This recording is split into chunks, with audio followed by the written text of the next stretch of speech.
உயிரெழுத்தும் மெய்யெழுத்தும் சேர்ந்து வரும் கீதம் அந்த உயிரும் மெய்யுக்குள் மறைஞ்சிருக்கும் இயேசு என்னும் கீதம்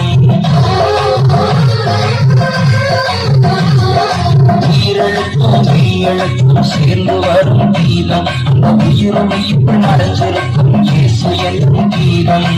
ஏ என்றால் உயிரெழுத்ததை சோ என்றால் மெய்யெழுத்து ஏ என்றால் உயிரெழுத்ததை சோ என்றால் மெய்யெழுத்து உயிருமே ஒன்று